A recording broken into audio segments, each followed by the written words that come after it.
bendiga y sean bienvenidos a Logos Devocionales Tiempo con Dios. Qué gusto que nos puedan estar acompañando hoy viernes 6 de diciembre en este estudio diario, hoy llevando por título Delimitados en Dios. Estando en Apocalipsis 11 del 1 al 14.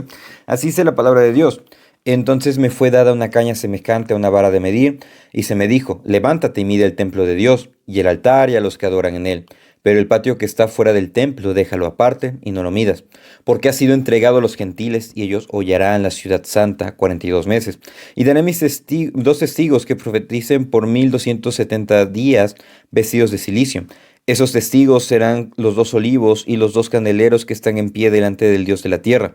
Si alguno quiere dañarlos, sale fuego de la boca de ellos y devora a sus enemigos. Y si alguno quiere hacerles daño, debe morir él de la misma manera. Esos tienen poder para cerrar el cielo, a fin de que no llueva en los días de su profecía, y tienen poder sobre las aguas para convertirlas en sangre y para herir la tierra con toda plaga cuantas veces quieran. Cuando haya acabado su testimonio, la bestia que sube del abismo hará guerra contra ellos y los vencerá y los matará.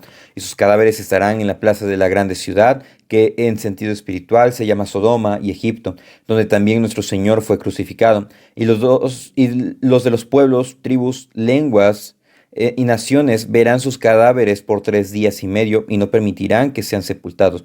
Y los moradores de la tierra se regocijarán sobre ellos y se alegrarán y se enviarán regalos unos a otros, porque estos dos profetas habían atormentado a los moradores de la tierra.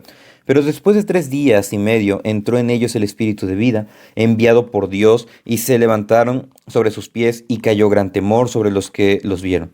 Y oyeron una gran voz del cielo que les decía, subid acá. Y subieron al cielo en una nube, y sus enemigos los vieron. En aquella hora hubo un gran terremoto, y la 10ª parte de la ciudad se derrumbó, y por el terremoto murieron un número de 7000 hombres, y los demás se aterrorizaron y dieron gloria a Dios, al Dios del cielo. El segundo ay pasó, y aquí el tercer ay viene pronto. Delimitados en Dios. El día de hoy tenemos un pasaje bastante conocido de Apocalipsis. Creo que es de los más conocidos. Quiero pensar que es de los más conocidos. Pueden escribirnos en la caja de comentarios si para ustedes el capítulo 11 es de los más conocidos o cuál es el capítulo más conocido para ustedes de Apocalipsis. Pero vamos a ver el capítulo, bueno, no el capítulo, esa parte del 1 al 14 de manera bastante general.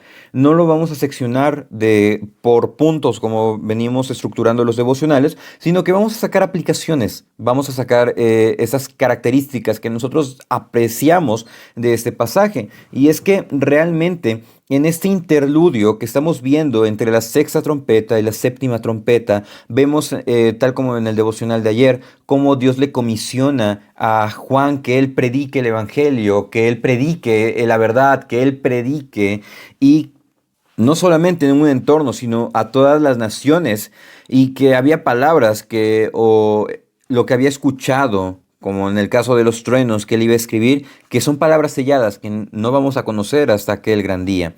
Y continúan las encomiendas para el apóstol Juan, y dice el versículo 1, me fue dada una caña semejante a una vara de medir, y se me dijo, levántate y mide el templo de Dios y el altar y a los que adoran en él. Le está encomendando, le está diciendo enfáticamente, mide el templo de Dios. ¿Pero por qué le está diciendo que mide el templo de Dios? Porque algo que es de la propiedad de una persona debe ser delimitado totalmente. Entonces aquí Dios está delimitando lo que le pertenece, lo que es de él, para también, ¿qué? Separar aquello que no es de él. Y principalmente aquí se nos muestra que el templo de Dios es propiedad de Dios, obviamente. Muchos comentaristas mencionan que se refiere al templo, la estructura física de Jerusalén, e inclusive algunos otros dicen que se refiere al templo que está en la misma presencia de Dios. Pero nos dice acá que se nos menciona un altar y también a los que adoran en él. Esta delimitación incluye el altar, porque recordemos cómo estaba estructurado el templo de Salomón.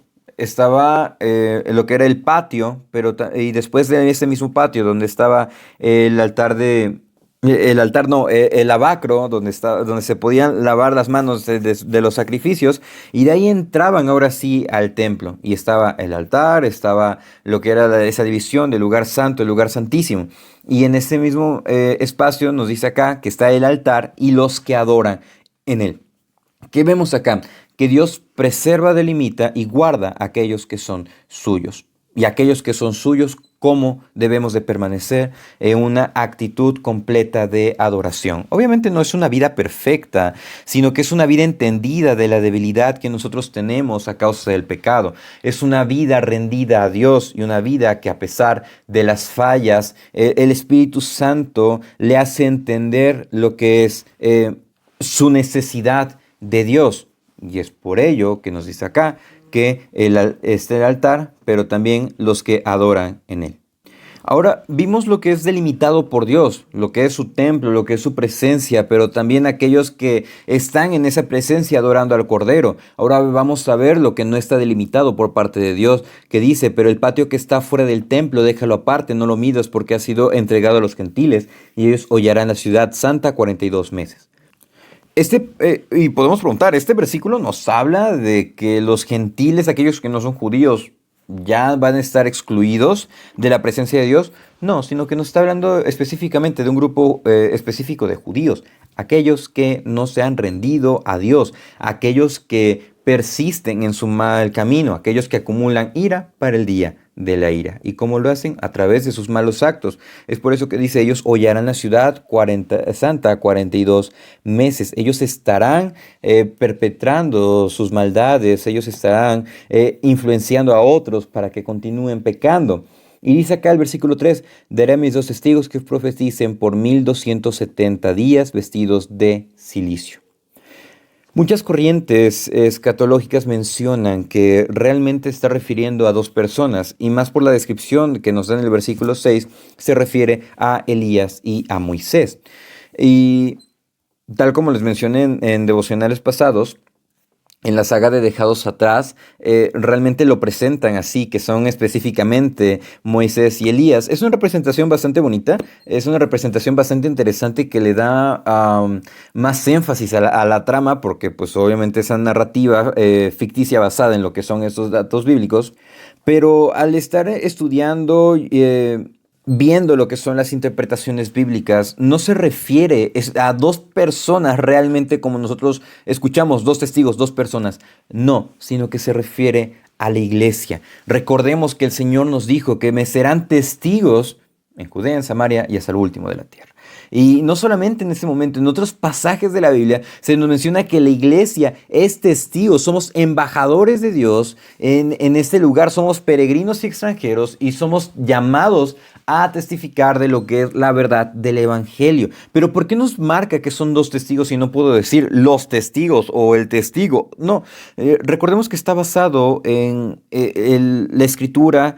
Está basado en lo que son los usos y costumbres judíos en algunos momentos, y el libro de Apocalipsis tiene muchos simbolismos que se relacionan con el Antiguo Testamento. Y en el libro de Deuteronomio se nos menciona en la ley que Dios estableció que nadie podía levantar juicio solamente siendo una persona, o con un testigo, sino que necesitaba 2, 3 o más testigos para corroborar esto. De manera que se nos dice acá que la iglesia, que somos los testigos de Dios, vamos a profetizar. ¿Pero qué se refiere a profetizar? Predicar. Recordemos que en Primera de Pedro nos dice que tenemos la palabra profética más segura. ¿Y cuál es la palabra profética más segura y la única? La Biblia. Entonces nos dice acá que ellos estarán profetizando por 1270 días. Es la misma cantidad que se nos dice acá en el versículo 2, los 42 meses. Pero ¿por qué no lo dice acá? Para que tengamos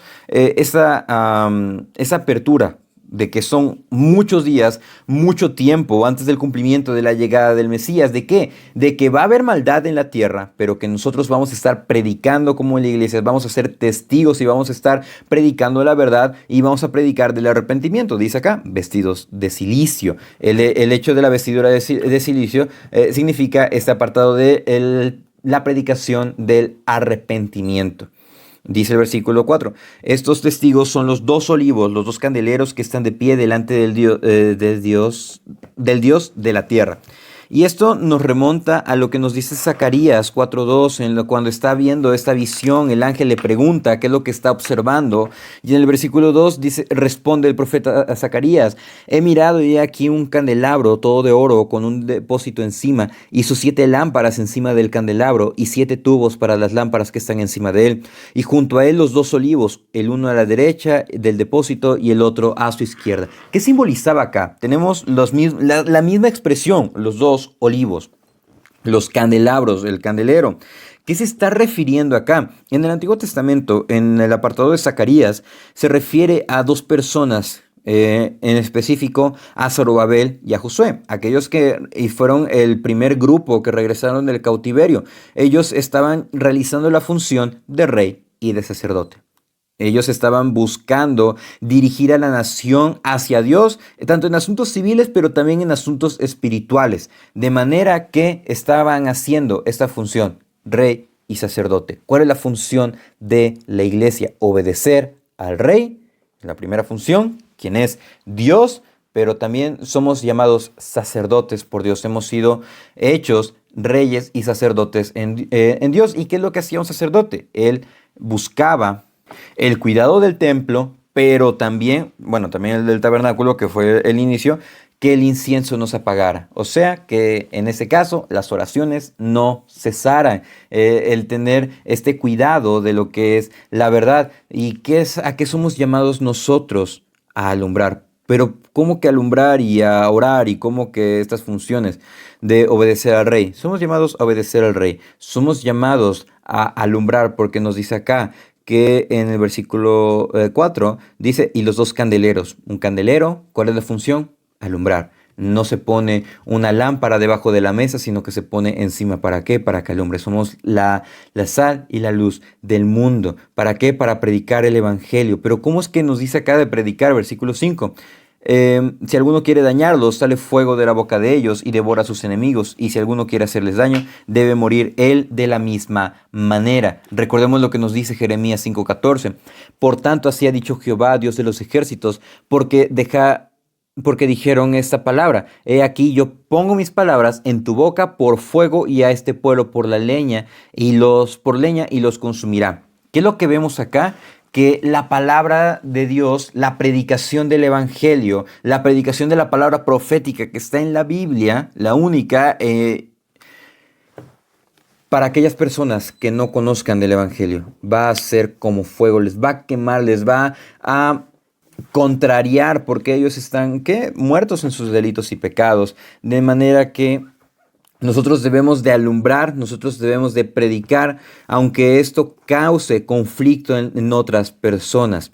Y nos dice acá, recordemos lo que estábamos mencionando, que en el versículo 6, ellos tienen poder, los testigos, la iglesia, ¿para qué? Para cerrar el cielo, a fin de que no llueva en los días de su profecía, y para herir la tierra con toda plaga cuantas veces quieran. No nos está diciendo que que de nosotros va a salir fuego de nuestra boca, no, sino que la palabra va a ser como ese fuego que quema en aquellas personas que no reconocen la verdad. Esa es una. Otro, recordemos que está haciendo referencia a Elías y a Moisés. ¿Qué es lo que hizo Elías y Moisés? En su predicación, Elías, cuando se cerró el cielo, cuando Dios lo hizo, vemos que Elías le preguntó, ¿hasta cuándo claudicaréis entre 2 pensamientos? ¿Servirán a Baal o servirán a Jehová? Decídanse. Y Dios lo respaldó en ese momento. E igual en el caso de Moisés, él estuvo predicando, deja ir a mi pueblo para que me adore en el desierto, deja ir a mi pueblo para que me adore.